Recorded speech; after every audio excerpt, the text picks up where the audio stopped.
আল্লাহর নবী বলেন, উম্মত কিয়ামত সংঘটিত হওয়ার আগে পৃথিবীর মধ্যে ৭২টা আলামত হবে।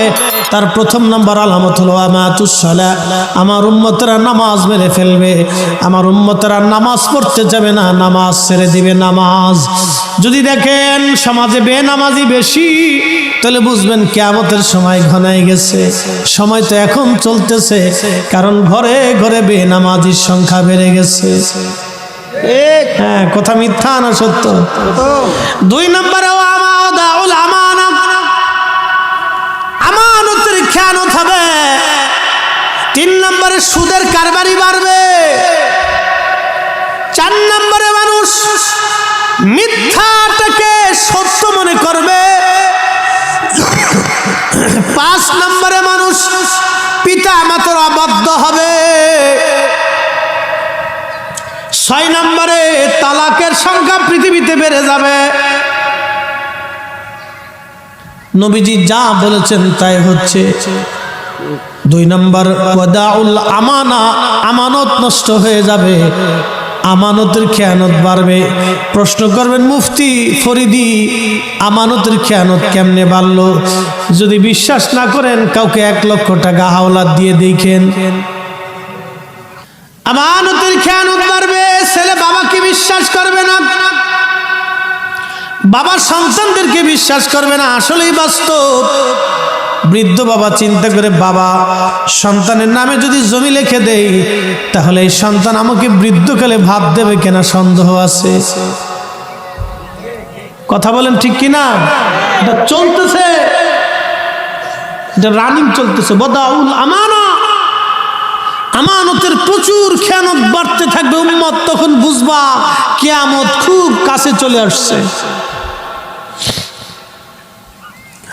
বন্ধুগণ, আল্লাহ বলেন, ইন্নামাল মুমিনুনা আল্লাযীনা ইযা যুকিরাল্লাহু ওয়াজিলাত কুলুবুহুম।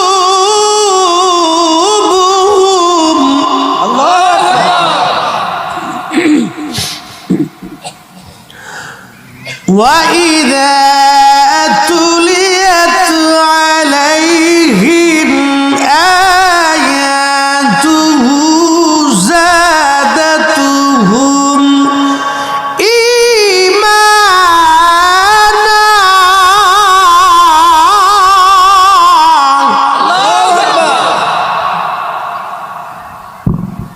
হা হা, বলেন তো আল্লাহর কালাম ভালো লাগে না খারাপ লাগে? এই কালামে আল্লাহ মুমিনের ২টা পরিচয় দিতে যায়, বলেন, ও আমার মুমিনরা শোনো, নিশ্চয় তারাই মুমিন হবে।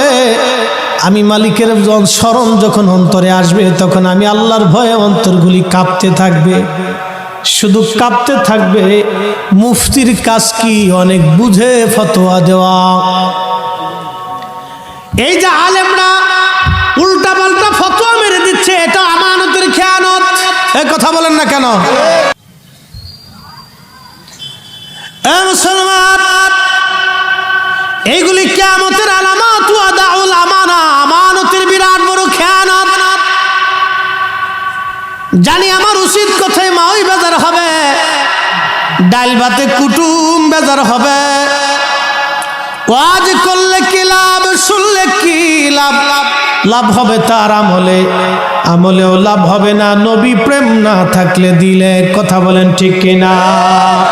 ও বাজান, যতই সেজদা দেন, একটা সূত্র বলে দিয়ে যায়, আল্লাহর নবীর সাথে বিয়াদবি করে, নবীর শান ও ইজ্জত আজমতকে ছোট করে কোটি বছর ইবাদত করলেও আল্লাহর জান্নাত আপনার নসিব হবে না, নসিব হবে না, নসিব হবে না, নসিব হবে না।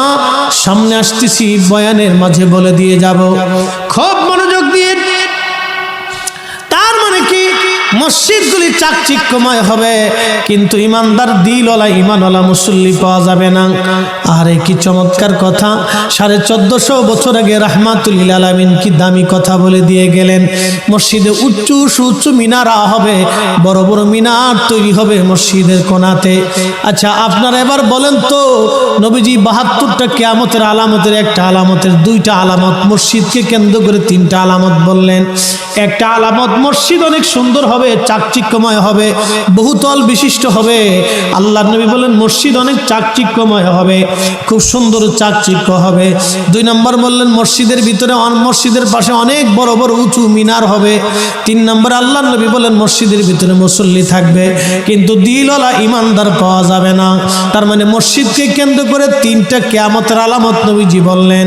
আচ্ছা আপনারা বলেন, নবীর মিলাদের বেলায় গেলে আপনারা বেদাতের ফতোয়া দেন, কিন্তু মসজিদ চাকচিক্য করার বেলায় বেদাতের ফতোয়া দেন না, কারণ কি? হ্যাঁ প্রিয় নবীর উম্মতেরা, আমি জানি আমার কথাগুলি অনেক শক্ত হবে, কিন্তু আল্লাহর নবীর ইজ্জতের বেলা আমি কাউকে ছাড়ি না। সে আমার বাপ হোক না মামা হোক না খালা হোক না উস্তাদ হোক না পীর হোক, এটা দেখার টাইম নাই।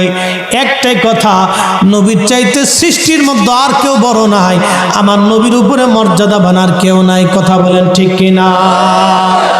ও মুসলমান, খুব মনোযোগ দিয়ে সেই নবীর শান আমি মেহশরের মাঠ দিয়ে ছোট্ট একটু করে বুঝাই দিলাম।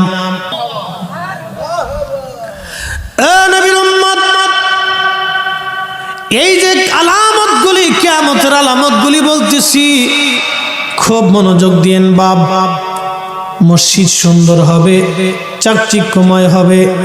আচ্ছা আমার ভাইরা বলে নবীর মিলাদ নবীর জমানায় ছিল না, এই জন্য আমরা পড়ব না, সাহাবীরা পড়ে নাই সেই জন্য আমরাও পড়ব না। আচ্ছা কথা তো খুব সুন্দর, দামি চমৎকার সুন্দর উসুল আপনি দিলেন। এবার আপনি বলেন তো, নবীজির জমানায় আল্লাহর নবী তো রহমাতুল লিল আলামিন ছিলেন, হাবিবুল্লাহ ছিলেন। নবী যদি বলতেন আল্লাহ বেহেশত থেকে জান্নাতের পাথর এনে তুমি আমার মসজিদ বানায় দিবা, আমার মসজিদ কাঁচা খেজুর পাতার ছাউনি, আমি তো তোমার হাবিবুল্লাহ, আমি শেষ নবী, আমার পরে আর কোনো নবী নাই। রব্বে কারীম, আমি খেজুর পাতার মাদুরে সেজদা দিতে পারবো না, আমি মাটির মধ্যে সেজদা দিতে পারবো না। আল্লাহ তুমি জান্নাত থেকে পাথর আনবা, সুলাইমান মসজিদ বানাইলো জিন দিয়া, আমার মসজিদ তুমি বানাইবা ফেরেশতা দিয়া।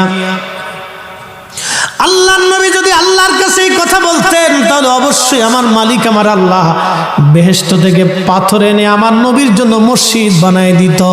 কথা বলেন ঠিক কিনা? নবী যদি বলতেন সাহাবীরা কলিজা কেটে দিয়ে পৃথিবীর সমস্ত শক্তি প্রয়োগ করে তোমরা পার্সিয়ান ও রোম সাম্রাজ্য দখল করে তাদের বিল্ডিং এর পাথরগুলি কেটে ভেঙে এনে আমার মসজিদ তোমরা আলিশান প্রাসাদ বানায় দিবা। রোম দেশের রাজা বাচ্চারা প্রাসাদের মধ্যে ঘুমায়, আমি নবীর মসজিদটা প্রাসাদের মতো হবে, এইভাবে তোমরা বানায় দিবা। আমার নবীর সাহাবীরা জীবনের সব কিছু উজাড় করে দিয়ে হলো, রোম রাজ্য দখল করে হলো মসজিদ বানায় দিত। কিন্তু নবী মসজিদ পাকা করলেন না, খেজুর পাতার ছাউনির মধ্যে সারা জীবন ঘুমাইলেন। আর আপনার মসজিদ হলো পাকা, শুধু পাকা না, এরপরে টাইলস করলেন, ভালো লাগলো না, এরপরে আবার ওই আপনি কার্পেট বিছাইলেন, তারপরেও ভালো লাগলো না, এরপরেও আবার জায়নামাজ বিছাইলেন, তাও সামনের কাতারে বিছিয়ে রাখিয়ে দেন, সরান না। প্রিয় মুহতারাম হাজিরিন, দাবিতে যদি পরিপূর্ণ না হন তাহলে বড় মুশকিল। প্রিয় নবীজি সাহাবী বেলাল আজান দিয়েছেন, সারা জীবন মসজিদের ভিতরে কোনোদিন আজান দেন নাই। সুনান আবু দাউদের 519 নম্বর হাদিস, হযরত বেলাল বনু নাজ্জার গোত্রের একজন মহিলার সাহাবীর ছাদ ছিল, ছাদের উপরে দাঁড়ায় আজান দিতেন। মসজিদ নবীর পাশেই ছিল এই ঘরটা, এখানে উনি দাঁড়ায় দাঁড়ায় আজান দিতেন। হযরত বেলাল ওইখানে দাঁড়ায় আজান দিতেন। মারহাবা বলা যাবে না?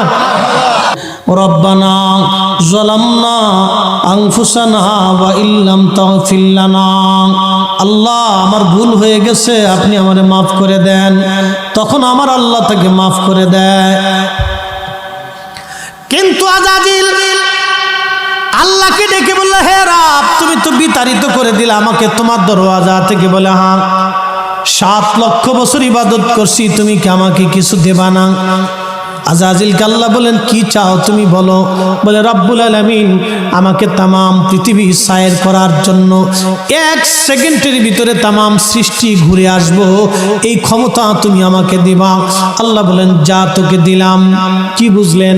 1 সেকেন্ডের ভিতরে আজাজিল তামাম দুনিয়া ঘুরে চলে আসে, এই ক্ষমতা আল্লাহ তাকে দিয়েছেন। আল্লাহ বলেন যা তোকে দিলাম, আর কি চাস? কিয়ামত পর্যন্ত তুমি আমাকে হায়াত দিবা। বলে যা তাও দিলাম। আর কি চাস? হে রব্বে কারীম আমাকে তুমি বান্দার শরীরের রক্তের শিরা দিয়ে ঢুকে একবারে কালবের কাছে বসে বসে ধোঁকা দেওয়ার শক্তি দাও। আল্লাহ বলেন তাও দিয়ে দিলাম। আর কি চাস? বলে আল্লাহ আর কিছু লাগবে না, তবে তোমার ইজ্জত ও জালালের কসম করে বলি তোমার একটা বান্দাও আমি জান্নাতে ঢুকতে দেব না। সব ধোঁকা দিয়ে দিয়ে গুনাহ করাবো, নামাজ সারাবো, হারাম খাওয়াবো, আর সুদ ঘুষ খাওয়াবো, ওয়াকাম কুকাম করাবো। আল্লাহ সব ধোঁকা দিয়ে দিয়ে জাহান্নামী বানিয়ে ফেলবো। আল্লাহ একটা বান্দাও তোমার জান্নাতে ঢুকতে দেব না। আল্লাহ তোমার ইজ্জত ও জালালের কসম করি। ওই শয়তান তখন আল্লাহকে চ্যালেঞ্জ দিল। আল্লাহ পাক ডাক দিয়ে বলে এই শয়তান, আমি আল্লাহর ইজ্জত ও জালালের কসম করে বলতেছি যা যা তুই গুনাহ করাবি আমার বান্দাদেরকে। আমার বান্দারা আমার কাছে গুনাহ করার পরে তওবা করতে দেরি হবে, মাপ চাইতে দেরি হবে, ইস্তিগফার করতে দেরি হবে, আমি আল্লাহ তার জীবনের গুনাহগুলি মাফ করতে দেরি করব না। এ মা বোনেরা কথাগুলি শুনে যাবেন বাপ, খুবই দামি কথা বন্ধু। যে কথাগুলি বলছিলাম হযরত সুলাইমান জাসুলি রাহমাতুল্লাহি আলাইহি বলেন দুনিয়ার মানুষে আমি জঙ্গলের ভিতরে যায় দেখি, জঙ্গলের ভিতরে একটা ছোট্ট কুঁড়ে ঘর দেখা যায়। চিন্তা করলাম কুঁড়ে ঘর যেহেতু আছে অবশ্যই জঙ্গলের মধ্যে মানুষ আছে। জঙ্গলের পাশে দাঁড়িয়ে কুঁড়ে ঘরের পাশে দাঁড়িয়ে আমি ডাকি কি আসো গো, আমাকে একটু পানি দিবা। আমি সুলাইমান জাসুলি ওযু করব, নামাজ পড়ব, নামাজের সময় তো চলেই যাচ্ছে, দেখো গো আমি আল্লাহকে সিজদা দেব, একটু পানি দাও। আহা, ওই জমানার মানুষ নামাজের জন্য কেমন ব্যাকুল ছিল আল্লাহকে সিজদা দেওয়ার জন্যে। আমার যে যুবক ভাইগুলি আজকে মাহফিল করলো, আমি মন থেকে ওদের জন্য দোয়া করি। যদিও আমি আপনাদের দক্ষিণবঙ্গের ছেলে, ফরিদপুর জেলায় আমার বাড়ি, এদেশের মানুষ আমাকে চিনে কম।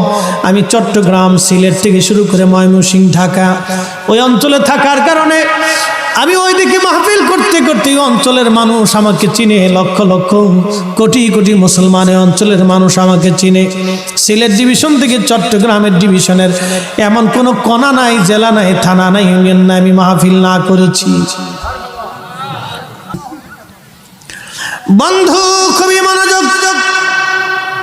হযরত সুলাইমান জাসুলি রাহমাতুল্লাহি আলাইহি ডেকে বললেন দুনিয়ার মানুষে আমি ঘরের মধ্যে টোকা দিয়ে বললাম কি আসো, পানি দাও, ওযু করব, নামাজ আদায় করব। মায়েরা ভালো করে শুনেন, আমরা দেশের মহিলার তো খালি স্টার জলসার পাগল।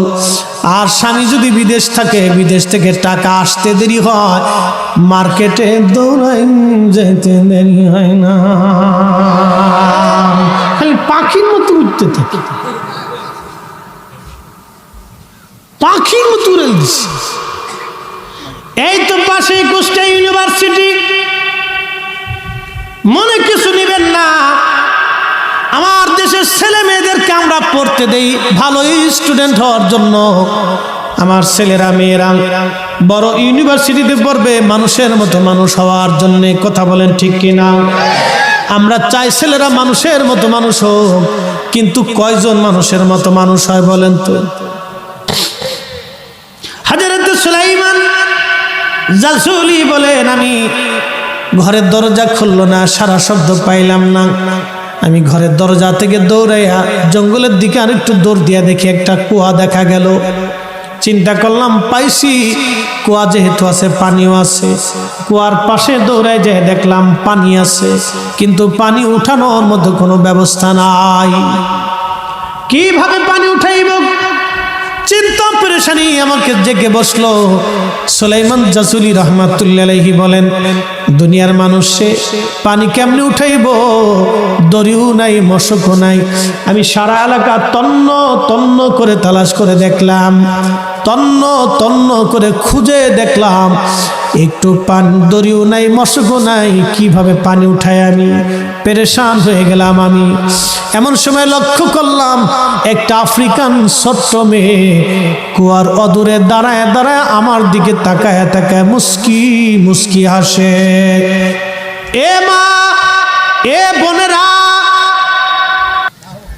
বাজান সুলাইমান জাসুলি রহমাতুল্লাহ আলাইহি বলতেছেন, দুনিয়ার মানুষে আমি দেখলাম একটা মেয়ে মুস্কি মুস্কি মুস্কি মুস্কি হাসে। জিজ্ঞেস করলাম, এ বালিকা, কি জন্য তুমি হাসো? মেয়েটা ডেকে বলল, হুজুর আপনার পরিচয় কি? বলে, আমার নাম মুহাম্মদ ইবনে সুলাইমান জাসুলি, আমি যমুনার মুহাদ্দিস, হাদিস পড়ায় মানুষকে। মেয়েটা ডেকে বলল, হুজুর হাদিস পড়ান, অনেক বড় আলেম আপনি। হুজুর একটা কথা বলি, মনে কিছু নিবেন না? বলো মা, তুমি কি বলতে চাও? মেয়েটা বলল, হুজুর দরিয়ার মশক ছাড়া কি কুয়ার নিচ থেকে পানি উঠানো যায় না? সুলাইমান জাসুলি বললেন, মা বলো কি? দরিয়ার মশক ছাড়া কুয়ার ভিতর থেকে কেমনে পানি উঠাবো রে মা? এটা কি করে সম্ভব? দরিয়ার বালতি ছাড়া কিভাবে পানি উঠাইব রে মা?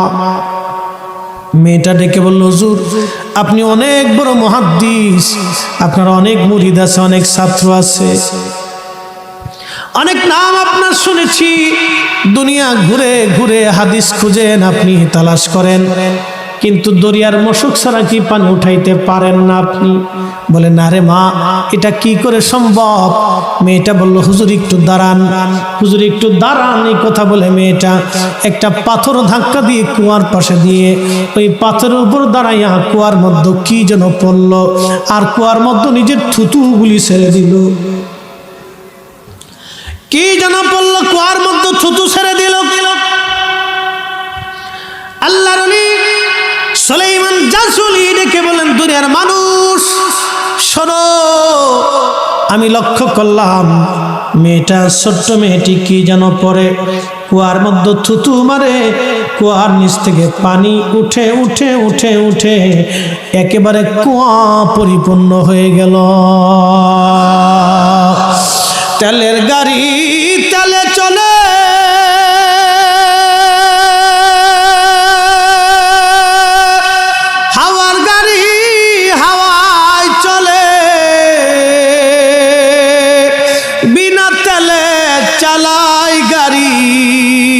নবী সুলাইমান আমরা সেই মুসলমান, আমরা সেই মুসলমান।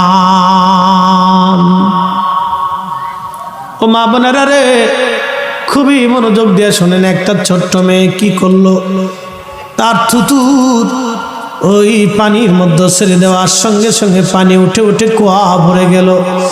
সুলাইমান জাসুলি বলেন, আমি আশ্চর্য হলাম, হাই হাই, এমন দৃশ্য জীবনেও তো কোনোদিন আমি দেখি নাই। কি হলো রে, এত বছর ধরে হাদিস পড়াইলাম, কিন্তু এই মর্তবা তো আমার কোনোদিন হয় নাই। মেয়েটাকে চলে গেল দৌড়াইয়া ঘরের ভিতরে। উনি অজু করলেন, নামাজ পড়লেন, নামাজ শেষ করে ঘরের দরজার পাশে দাঁড়াইয়া দাঁড়াইয়া ডাকে, ও মা দরজা খোলো গো মা, দরজা খোলো, এ মা দরজা খোলো। কে গো তুমি মা? কুয়ার নিচ থেকে পানি উঠাইয়া কুয়া ভরিয়া নামাজ পড়াইলা, আমি এত বছর ধরে হাদিস পড়াইলাম, এই মর্তবা আমার তো হলো না। তুমি কি পড়লা? কোন আমলের বদলতে কুয়ার নিচ থেকে পানি উঠাইয়া থুতু মারিয়া পানি উঠাইলা রে মা? বলবা কি? প্রশ্ন রাখবেন মুফতি ফরিদি সাহেব। এই ঘটনা কোথায় পাইলেন?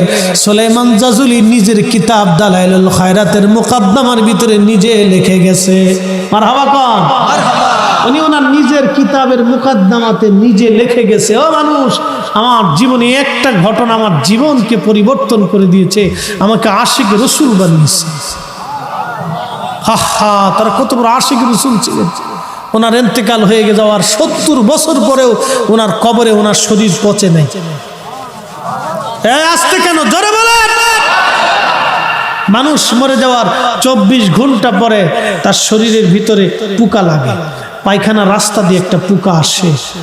আহা, হযরত সুলাইমান জাজুলির বাকি কথা পরে বলি, যে ইন্তেকালের কথা চলে আসছে, উনি ইন্তেকাল হয়ে গেল, দাফন করা হলো নাকি 70 বছর পরে এ আল্লাহর ওলিকে কবর থেকে উঠানো হলো। ওনার দেশের রাজা চিন্তা করলেন, এত বড় আলেম আমার জমিনে থাকবে, অন্য দেশে না। ওনার দেশে নেওয়ার জন্য উনি ওই দেশের রাজার সাথে যোগাযোগ করে, রাজার মাধ্যমে ওলামায়ে কেরাম ফতোয়া দিয়ে সুলাইমান জাজুলিকে আনার জন্য কবর খুঁড়ে কবরের ভিতর থেকে মাটি সরাইয়া যখন মাটি সরাইলো, দেখা গেল 70 বছর আগে হযরত সুলাইমান জাজুলি রাহমাতুল্লাহি আলাইহিকে যেমনে দাফন করা হয়েছে 70 বছর পরে ওইভাবেই রয়ে গেছে। একটা পশমও পর্যন্ত খসে পড়ে যায় নাই, কাফনের কাপড় পর্যন্ত নষ্ট হয় না।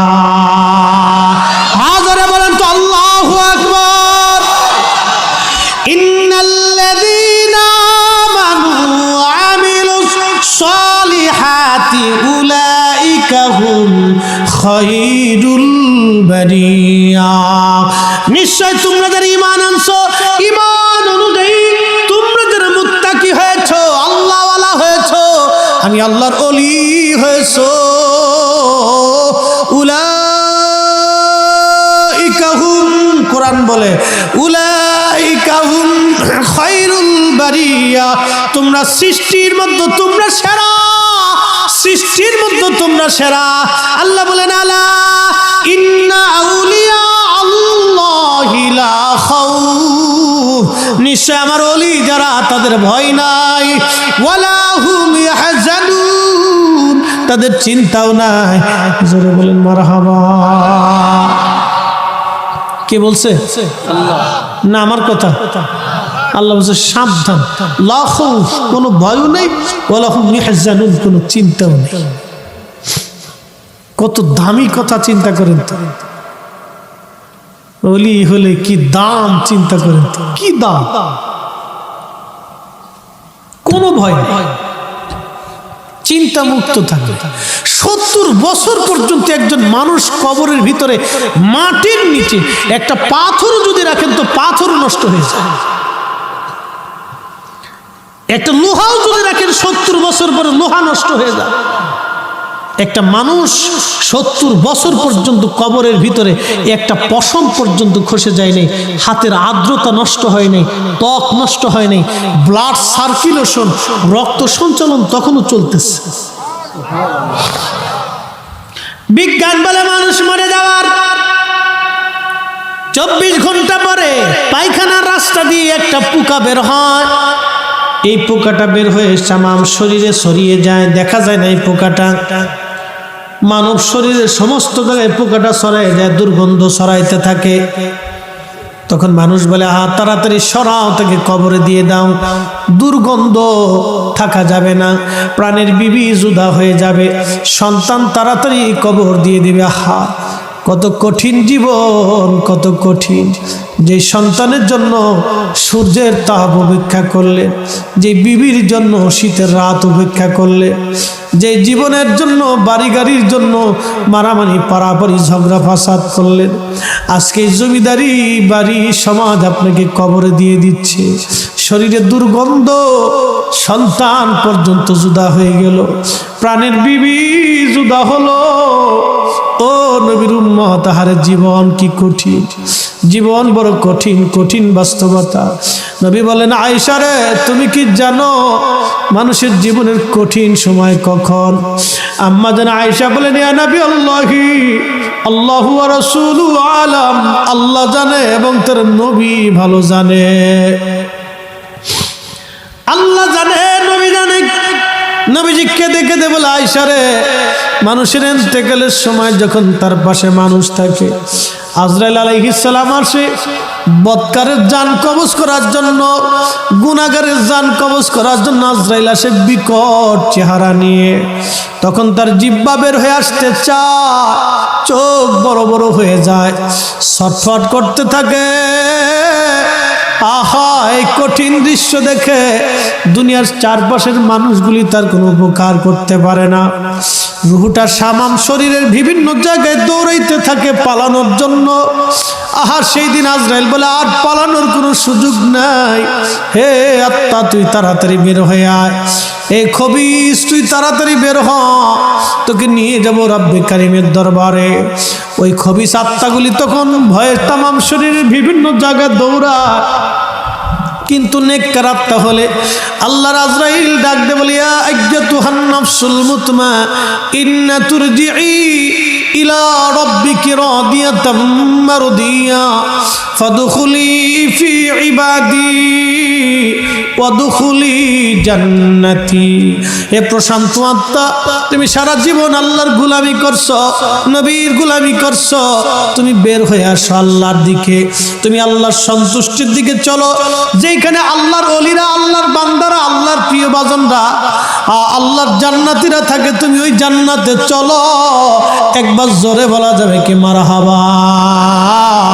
আহা, কি চমৎকার! তার কবর আল্লাহ রওজা বানায় দেয়। কবর কি বানায়? ইন্নামাল কবরু রওজাতুম মিন রিয়াজিল জান্নাহ। নবী বলেন, কারো কবর রওজা হবে, কারো কবর রওজা হবে, জান্নাতের বাগান হবে। আল্লাহ বলেন, ওয়াল্লাযীনা আমানু ওয়া আমিলুস সালিহাতি ফি রাউজাতিল জান্নাহ। আমার ওলিরা, আমার বন্ধুরা, আমার প্রিয়জনেরা যখন নেক আমল করবে, সহিহ ঈমান আকীদার উপরে থাকবে, আল্লাহ পাক বলেন, ফি রাউজাতিল জান্নাহ, আমি তার কবর রওজা বানায় দিব, জান্নাতের বাগান বানায় দিব। একবার জোরে বলা যাবে কি মারহাবা? আচ্ছা বলেন তো, উম্মতের কবর যদি রওজা হয় তো নবীর কবর কি? উম্মতের কবর যদি রওজা হয় তো নবীর কবর কি? নবীর কবর যে রওজা, এতে কোনো সন্দেহ আছে? যে সন্দেহ করবে তার ঈমান থাকবে? ওর সাথে সাথে বেঈমান। বেঈমান হওয়ার জন্য বেশি দূরে যাওয়া লাগবে না, এতটুকুনি যথেষ্ট। বলে নবীর কবর রওজা বলা যায় না, এক কথায় শেষ। তাহলে কোরআনের অনেক আয়াত মিথ্যা হবে। কথা বলেন ঠিক কিনা? কোরআনের অনেক আয়াত মিথ্যা হবে।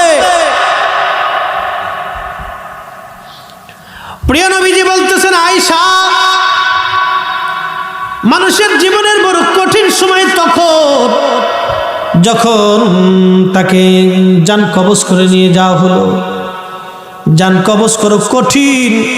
নবীজি বলে, আয়েশা রে শোনো, একটা উটকে যদি জীবন্ত অবস্থায় চামড়া ছিলানো হয়, একটা উট জীবন্ত অবস্থায় চামড়া ছিলাইলে যত কষ্ট হয়, এই উটটাকে যদি 100 বার জীবন্ত হালতে চামড়া ছেলানো হয়, নবীজি বলতেছেন, উম্মত 100 বার চামড়া ছিলাইলে যেরকম কষ্ট, গুনাহগারের মরণটা তার চাইতেও বেশি কষ্ট। আয়েশা রে শোনো, ইমানদার যখন মারা যাবে, মায়ের কোলের মধ্যে একটা সন্তান মায়ের দুগ্ধ পান করতে করতে যেমন করে ঘুমায়, ইমানদারের মরণ ওই রকম হবে। আয়েশা রে, তুমি কি জানো মানুষের জীবনের কঠিন সময় কখন? আম্মা জানাই, সে বলেন, আল্লাহ এবং তার নবী ভালো জানেন। নবীজি বলেন, তাকে কবরের দিকে নিয়ে যাওয়া হবে, কিন্তু কবরের ঘর জাহান্নামের টুকরা। আল কবরু হুফারুম মিন হুফারাতিন নার, কারো কবরটা জাহান্নামের টুকরা হয়ে যাবে। আম্মা জান আয়েশাকে নবী বলেন, আয়েশা রে, ওই সময় বড় কঠিন। ওই রুহটা কাঁদতে থাকে আর বলে, সন্তান আমাকে আরো পরে না, আমি বড় কষ্টে আছি, আমার কবরটা জাহান্নামের টুকরা হয়ে গেছে। সন্তান রে, তোদের জন্য সুদ খাইছিলাম, ঘুষ খাইছিলাম, হারাম খাইছিলাম, তোদের জন্য মানুষের ক্ষতি করছিলাম, তোদের জন্য অন্যের হক নষ্ট করেছি, তোদের জন্য কত কষ্ট করে জমি জমা বাড়ি গাড়ি রাখছি, আমাকে কবরে দিও না, তোমরা আমাকে রেখে দাও। নবীজি বলেন, উম্মত সেই দিন তামাম সৃষ্টির মাখলুকগুলি শুনে, শুধু মানুষ আর জিন এই কথাগুলি শোনে না, তার কান্না অন্য কেউ দেখে না, শুধু মানুষ আর জিন ব্যতীত সব সৃষ্টিগুলি দেখে, শুধু মানুষ আর জিন দেখতে পায় না, শুনতে পায় না। ওই কবরে যখন থেকে নিয়ে যাওয়া হয়, কবরের ভিতরে দুইজন মানুষ নামে, মুর্দা মনে করে এই দুইজন বুঝে আমার সঙ্গে যাবে। আম্মা জানকে নবী বলেন, আয়েশা রে তুমি জানো, যখন এই কবরের দেশ থেকে দুইজন চলে আসে, তখন এই কবরের বাসিন্দা কাঁদতে দেখে আর বলে, সন্তানরা ছেড়ে দিলি, গ্রামবাসী ভুলে গেলি, আমি কঠিন কবরে একা কেমনে থাকবো। ও নবীর উম্মত, ওই কবরে সন্তান যাবে না, বিবি যাবে না, ছেলে যাবে না, মেয়ে যাবে না, কেউ যাবে না, তাহলে কবরে কে যাবে? আপনাকে কবরে একজন দেখতে আসবে, তিনি রাহমাতুল লিল আলামিন। দেখতে আসবে আমার উম্মত কেমন আছে আমি দেখে আসি। যদি উম্মত নেককার হয়, উম্মতকে দেখার জন্য নবী আসবে।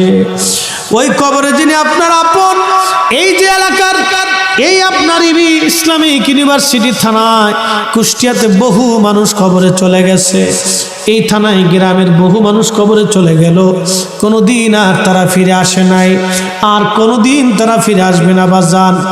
আহারে কবরের এই এলাকার গোরস্থানে কত মা, কত বাবা কবর দেশে ঘুমায়, কত ছেলেরা গোরস্থানের পাশ দিয়ে হেঁটে যায়, কিন্তু বাবা মার জন্য একটু দোয়া করার সময় পায় না, বাবা মার জন্য একটু দোয়া করার সুযোগ তাদের জীবনে আসে না।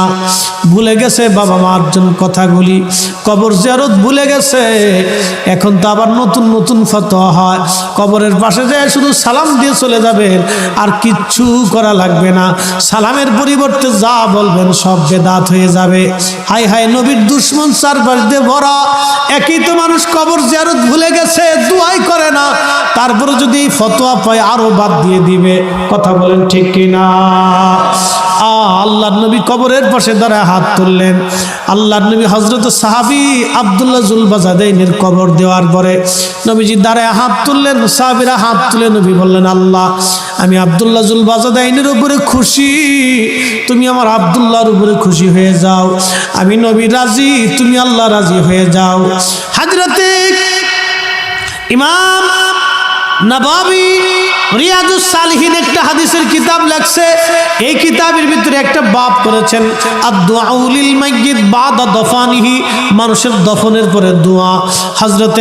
হযরত উসমান গনি জিন্নুরাইন থেকে একটা হাদিস এনেছেন, আল্লাহর নবী একজন সাহাবীর কবর দেওয়ার পরে নবীজি বলেন, সাহাবীরা ইস্তাগফিরু লি আখিকুম, তোমরা তোমার ভাইয়ের জন্য ইস্তিগফার করো, তোমরা ভাইয়ের জন্য দোয়া করতে থাকো। সাহাবীরা বলেন, ইয়া নবী আল্লাহ, আমরা তো জানাজা পড়ছি। নবীজি বললেন, তারপরেও ইস্তিগফার করো, কেননা কিছুক্ষণ পরে তোমার ভাইয়ের কবরে মুনকার নেকির আসবে, প্রশ্ন করা হবে, এই মুনকার নেকিরের প্রশ্নের জবাব যদি সহজ হয়, সেই জন্য তোমার ভাইয়ের ইস্তিগফার তুমি করতে থাকো, দোয়া করতে থাকো। একবার জোরে বলা যাবে সুবহানাল্লাহ? কবরে দোয়া হবে? জোরে বলেন হবে? এই অনুমতি আমার না নবীর? নবীর অনুমতি বেদাত না ইবাদত? ইবাদত। এই ইবাদত, এটা আপনাকে বন্ধ করে দিবে না, এটা বেদাত, শুধু সালাম দিয়ে চলে আসবে। আজাজিল, মিস্টার আজাজিল দেখলে সুন্দর চেহারা দেখবে, একবার আন্তর্জাতিক খ্যাতি সম্পূর্ণ আজাজিল। কবর যে কত কঠিন, আহা কত ভয়াবহ মানুষের জীবনে। জানেন, আল্লাহ ইমাম জালালউদ্দিন আসসুয়ুতি একটা কিতাব লিখছে, আল হাবিলুল ফতোয়া, মিসকিনের ঘরে আছে, আল মুজাল্লাদুস সানির ভিতরে একটা বাব লিখেছেন, তুলউস সুরিয়া বিইজহারি মা কানা খাফিয়া। ও কিতাব পড়ে না, বুঝবি কি ছাতা। এই কিতাবের ভিতরে, এই রিসালার ভিতরে তিনি একটা হাদিস লিখেছেন। ইমাম ইবনে হাম্বল রাহিমাহুল্লাহ কিতাবুজ জুহুদ লিখেছেন, 6 লক্ষ হাদিসের হাফেজ ছিলেন ইমাম আহমদ ইবনে হাম্বল। কিতাবুজ জুহুদের মধ্যে বিশুদ্ধ সনদে একটা হাদিস আনছেন, নবীর উম্মত তো 70 জন সাহাবীর একজন ছাত্র ছিল ইমাম তাউস রহমাতুল্লাহ আলাইহি।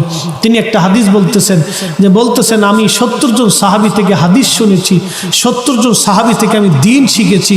শোনেন, তিনি বলতেছেন যে আমাদের জমানাতে মানুষ যখন মারা যাইতো তখন আমরা জানতাম, সাহাবায়ে কেরাম থেকে আমরা শিখতাম যে মানুষের ইন্তেকালের পরে 7 দিন এবং 40 দিন পর্যন্ত সে কবরের মধ্যে পেরেশানির মধ্যে কাটায়, দোদুল্যমান থাকে, খুব পেরেশানির মধ্যে সে কবরের মধ্যে কাটায়। আমরা তার এই পেরেশানিকে দূর করার জন্য ইস্তাহিবুনা আইয়ুতইমু তিলকাল আইয়াম, এই 7 দিন এবং 40 দিনের দিন আমরা মানুষকে ভালো মন্দ খাওয়াইয়া দাবাত করে মরহুমের জন্য দোয়া করাইতাম। আরো জোরে বলেন না সুবহানাল্লাহ। 70 জন সাহাবীর ছাত্র, তিনি বলতেছেন 70 জন সাহাবীর ছাত্র। কুষ্টিয়া ইউনিভার্সিটি ইসলামিক ইউনিভার্সিটি কেন, পৃথিবীর সব ইউনিভার্সিটি যদি এক পাল্লায় দেন আর ওনার জুতা যদি আর এক পাল্লায় দেন, ওনার জুতার ওজনের সমান হবে। এক কথা বলেন না কেন? ওনার সাহাবীর ছাত্র, সাহাবীদের ছাত্র, সাহাবীদের ছাত্র, পৃথিবীর অন্য কারো ছাত্র না, সাহাবীদের ছাত্র। পৃথিবীর শ্রেষ্ঠ বিদ্যাপীঠ রসুলের দরবার, রসুলের দরবারের ছাত্র সাহাবায়ে কেরাম, সাহাবায়ে কেরামের ছাত্র তাবিদের মধ্যে কিবারুত তাবিন ইমাম তাউস রহমাতুল্লাহ আলাইহি, তিনি 70 জন সাহাবীর ছাত্র। তিনি ফতোয়া দিচ্ছেন, তিনি বলতেছেন আমাদের জমানায় আমরা এই কাজ করাকে মুস্তাহাব মনে করতাম, আর আমাদের জমানাতে এসে বেদাত হয়ে গেছে। আমাদের জমানাতে এসে আজকে বেদাত হয়ে গেছে। আজকে এটা বেদাত হয়ে গেছে, বলে নতুন আবিষ্কার করছি আমরা বলে নতুন আবিষ্কার করছি। সাহাবীদের জমানা থেকে আমল চালু হয়ে আসছে বলে আমরা বেদাত করে ফেলছি, নতুন আবিষ্কার করে ফেলছি আজকে বললাম। ও নবীর উম্মত, এই জন্য মরহুম মাইয়িতদের জন্য দোয়া করবেন, বেশি পরিমাণে করবেন। যদি সম্ভব হয় প্রত্যেক ফজরের নামাজের পরে কবর জিয়ারতে যাবেন, যদি সম্ভব না হয় প্রত্যেক জুমার দিনে একবার যাবেন। যদি তাও সম্ভব না হয় যেখানেই থাকেন নামাজের পরে বাবা মার জন্য, পূর্বপুরুষের জন্য দোয়া করবেন। কিছু নফল নামাজ, কিছু কোরআন তেলাওয়াত, কিছু ওজিফা কালাম শেষে ওই বাবা মার জন্য হাত তুলে রব্বে কারিমের দরবারে দোয়া করবেন। আল্লাহ কবুল করুন, আওয়াজ তুলে বলেন আমিন।